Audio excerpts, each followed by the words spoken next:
What's going on, everybody? This is Jeremy from GamerTell.com, and this is the Resistance 3 multiplayer beta. It's been out in the United States for a few days now, and at this moment it's kind of difficult to get into a match. So what I decided to do was to make two videos. One showing off the menus and the loadouts and just how this game is going to work in general, the multiplayer portion at least. And once the servers get more stable, I'm going to make another video about the combat. See me kill people and see me get killed. So let's jump right into it. Now, I love these menus, by the way. I love this drawing and the art style and this whole "we lost, man." The Chimera, they've kicked our butts hard, and it's truly going to be an uphill battle. But more on that a little bit later. This is what you can do. First, there is matchmaking, which is just basically jump into a public match.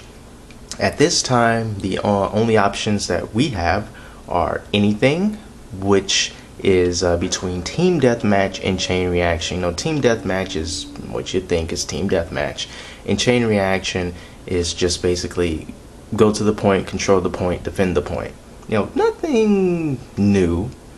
But for some reason, I gotta tell you, this game, this multiplayer beta, at least, I'm digging it for some reason. You know, it doesn't do anything that's really far out, something that we never seen before, but there's something about it. You know, it just gives me that little itch to keep digging deeper and go further. Maybe it's a Chimeran infection, I don't know. So that's what that is. You can also do a private game if you choose. But now let's get to the loadouts. Now, in the very beginning, you're going to have two basic loadouts: Survivor and Infected, which is another way of saying human and Chimera.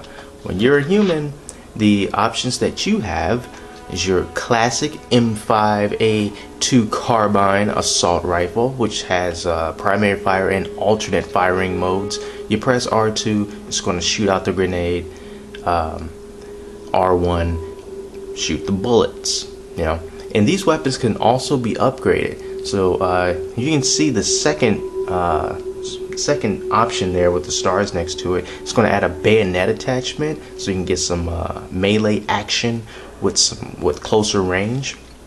And then when you upgrade it again, you'll be able to shoot 3 grenades from that rifle, which is pretty awesome. And you cannot upgrade the shrapnel grenade because it is a shrapnel grenade. Now, here are perks basically, and they are activated perks: ammo beacon and doppelganger. These are not the only two that you can have throughout the course of multiplayer, but these are the two that you start off with. You press left to activate the ammo beacon and right to activate the doppelganger. And the ammo beacon is just this beacon that's going to give you ammo for weapons that you have. And when you upgrade it, it's going to, well, the weapons that you have equipped on you. And when you upgrade it, the radius of which you can get extra ammo is going to expand, and you'll be also to refill all your ammo types, also your grenades, because you start off with 1 grenade and you throw it, you know, that's it. But if you upgrade this ammo beacon, you'll get it back. Doppelganger is like a hologram. It creates a holographic image of yourself that's right by you. It mimics all your actions. So when the enemy sees you, they'll go, which one's the real guy? Is he the one on the left and one on the right? And if they shoot the one on the right and he starts to flicker, then they go, oh no, the guy on the left is the real person I need to shoot. And hopefully by that time you would have already finished them off, or they're shooting at the hologram. And once you upgrade this, you'll be able to hold on to the doppelganger for longer. And when the enemy starts shooting at him, he won't start to flicker as quickly. It'll take a little time to flicker. Now, these activated perks, you can use them more than once. They'll deplete, but then they'll recharge. But you know, as traditionally as these multiplayer shooters go, if you manage to use all of it at once, you probably won't live long enough to watch it recharge unless you're really good or really lucky. Now, the ones beneath these are not active perks, they're more like passive perks. These just happen. Now you see this one is Bandolier. It gives you more ammo for all your weapons, and when you upgrade it, it increases your secondary fire. So perhaps instead of one grenade attachment thing on your carbine, maybe you'll have two, maybe you'll have three. And the air-cooled barrel increases your rate of fire when you're aiming, so helps you fire faster. And like I said, these are not the only 4 that you can have. I'm going to show you some other ones in a minute. The next loadout is basically for Chimera players. This is the infected loadout, where you get the bullseye. Bullseye is that classic weapon. When you press R2, it puts that homing beacon on them, and then when you shoot, you know, no matter where they are, those beams are going to follow them. You know, unless they went on the other side of a wall and the shots will be blocked. But if you're in the open field, once you get tagged, you can shoot in the air and it doesn't matter, because those beams are going to come right back and hit you where you've been tagged. When you upgrade it once, it can fire projectiles that can deteriorate on contact, so extra damage is what it sounds like.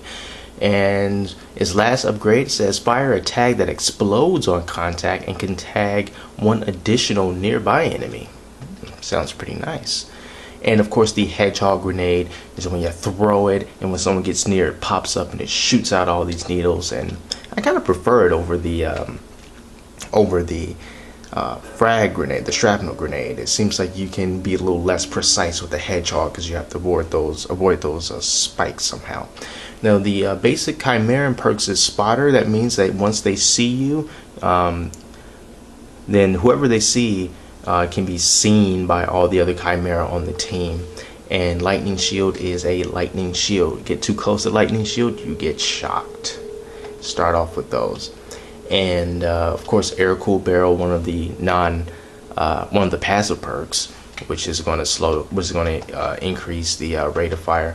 And the tracker perk, which means that they can see the footsteps of the enemy. So if the enemy runs somewhere, like, where'd he go? He went around the corner. You can just look at the footsteps, and that's pretty awesome. So these are the 2 classes that you can start off with, that you can pick from. But then as you level up, you'll be able to choose from the Spectre and the Warden, which their weapons respectively are the Deadeye sniper rifle and the Rossmore shotgun. Good stuff. Okay, so now let's get into, well, you know what, there's something else that I wanted to show you. You can also make a custom loadout if you like. Now the custom loadouts, I'm going to show you some things that you will have to level up to get Leaper Corpse, for example. Now this is something, think of like Modern Warfare, Call of Duty, Martyrdom. When you die, you drop a grenade. Well, this is kind of like this, but instead, Leapers come out of your body once you die, and they're gonna go and try to kill enemies that are around you, which is pretty cool. And it can also level up so that 2 Leapers will spit, and 2 Leapers will, you know, leap and be Leaper-y. So that's another one of those passive perks that you can have. And I also have a bubble shield, which you know, is just this complete shield. I believe that it's blue, and it covers you all over. That lasts for a certain period of time. And if you upgrade the doppelganger, once you get to level 12, well, not upgrade the doppelganger, it's a brand new ability called Decoy, which is you know, it's a decoy. It makes people think that you are somewhere that you aren't. Just a couple of the extra perks that you will acquire once you level up. And let's take a look at the character skins. When you start off, you are going to, everyone's going to look like Tommy Dean, the guy with the mustache. And then as you level up, you unlock Joseph Capelli's skin, the hero of Resistance 3. Level up further, you get Lester. Level up even further, you get Susan Capelli, which is Joseph Capelli's wife. And on the Chimera side, you know, they look the same, just with different type of armor. The basic hybrid Chimera, you know, it's like he's got no shirt. And you got the hybrid infantry with a little bit more armor. You get the hybrid elite with the heat stacks or heat sinks or whatever coming out of his back, because, you know, those things, they generate lots of heat. So and then the hybrid Undertaker, which I wish I knew what he looked like, but he looks kind of, at least from the shadows, look just like the hybrid elite. And so they're just character skins. They're not going to affect how you play, just how you look. And you change your title, you get better, you'll be able to choose a different title. I'm now a leaper, and if I get really good and play for a long time, I'll be able to get a Titan. I'll be a Titan, yay. And of course clan tags if you want to be in a clan. And as for your profiles, they're not really updating as they should right now, because it says that I only won 2 team death matches and I pay a lot more than that. But it's true, I am on level 8, and you know, go ahead. I don't care if you think I suck. My 26.23% accuracy, and it says only play for 55 minutes, but that is also not true. So some things are not updating the way they should, but the rewards are pretty cool. You remember Warhawk gave you badges and medals for accomplishing random things, and this game does the same thing. I believe the best ribbon that I've gotten is, where is it? 30 kills, get 10 kills without dying. That was the best that I did.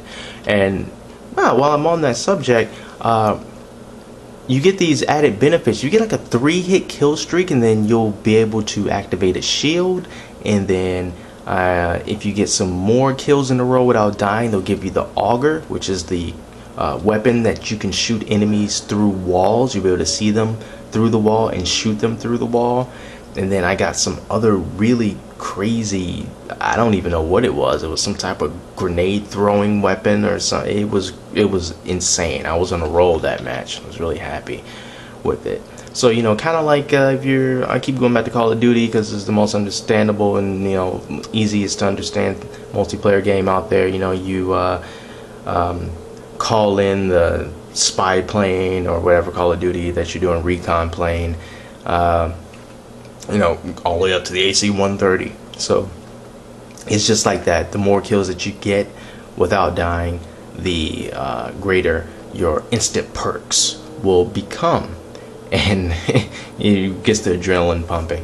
So yeah, that's just about all that there is to show about these menus and the Resistance 3 beta. In the next video, we're actually going to go through some combat, some gameplay. No, this isn't the most exciting thing in the world, but at least you know what you're going to be getting yourself into if and when you get a code to play it, and when the game comes out on September the 6th next month. So until next time, when the servers are working again and we can actually shoot some people, I'm Jeremy from GamerTell.com. See you online.